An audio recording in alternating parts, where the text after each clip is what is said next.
नमस्कार, मी श्वेता. तुम्ही बघताय TV9 मराठी. बुलेटिनमध्ये सुरुवातीला मोठी बातमी. मुंबई महानगरपालिकेसाठी ठाकरे बंधू एकत्र येत आहेत आणि उद्या युतीची घोषणा होणार आहे. उद्या ठाकरे बंधूंच्या युतीची घोषणा होईल अशी माहिती संजय राऊत यांनी ट्विट करून दिली. दुपारी 12 वाजता ठाकरे बंधूंच्या युतीची घोषणा होणार आहे.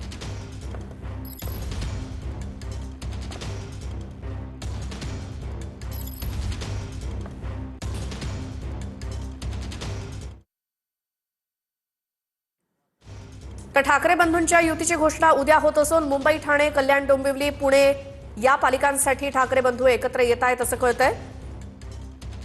पिंपरी चिंचवड, नाशिक आणि छत्रपती संभाजीनगर या महापालिकांमध्ये सुद्धा ठाकरे बंधू एकत्र लढणार असं कळतंय. तर 7 महानगरपालिकांमध्ये उद्धव ठाकरे आणि राज ठाकरे यांचे पक्ष एकत्रित निवडणुका लढणार आहेत.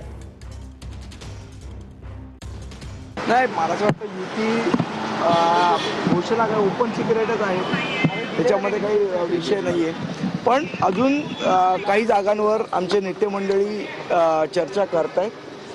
ती चर्चा चालू आहे आणि चर्चा झालेली, युती तर झालेलीच आहे, होण्याच्याच मार्गावर आहे. ऑफिशियली त्याची घोषणा सन्माननीय राजसाहेब योग्य वेळी करतील. या ट्विटचा अर्थ असा घेतला पाहिजे की उद्या माननीय उद्धवजी ठाकरे साहेब आणि माननीय राजसाहेब एकत्रितरित्या या महाराष्ट्रात होणाऱ्या दोन्ही पक्षांच्या युतीची घोषणा करू शकतील. जागा वाटपाचा तिढा सुटलाय का? हे बघ, ज्या अर्थी सगळे प्रश्न सुटले त्याच अर्थी 12 वाजता संजय राऊत साहेब म्हटलेले आहे ना. आणि ठीक आहे, जागा एखादी इकडे एखादी तिकडे होत असते, जागेचा काय प्रश्न, एकत्र यायचं ठरलं ना, हे सगळ्यात महत्वाचं आहे. राऊत साहेब एक जबाबदार नेते आहेत आणि त्यांनी ट्विट केलं म्हणजे हे खरंच असणार ना. त्यामुळे उद्या जर 12 वाजता युती होत असेल तर त्याचा आनंद आम्हा सर्वांना आहे. कारण लक्षात घ्या की राजकारण बाजूला ठेवून जर विचार केला तर 2 बंधू एकत्र येत आहेत, ह्याच्यामध्ये आम्हाला खूप आनंद आहे. तर उद्या घोषणा होईल, त्यात दोन्ही पक्षांच्या कार्यकर्त्यांना हा निर्णय सुखावणारा असेल. कुणालाही युती करण्याचा पूर्ण अधिकार आहे. कुणीही एकत्र येऊ शकतं, कुणीही वेगळं जाऊ शकतं.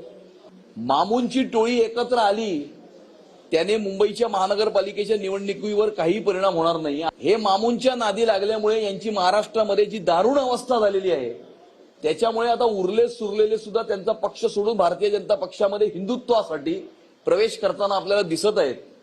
आणि त्यामुळे मामूंची टोळी एकत्र आल्यामुळे मुंबई महानगरपालिकेच्या निवडणुकीवर कोणताही परिणाम हा होणार नाही. ठाकरे बंधूंच्या युतीच्या घोषणा होण्याची शक्यता आहे. शरद पवार यांच्या सोबत जात आहेत. त्याला शुभेच्छा. आमच्या काय परिणाम होऊ? काही परिणाम नाही. 51% मतं घेऊन 2/3 बहुमताने जिंकू आम्ही. आमच्या विरोधी जेवढे लोक एक आले तेवढा फायदाच आहे आम्हाला. त्यांनी एकत्र यावं, लढावं. निवडणुकीत जो निकाल येईल तो बघू.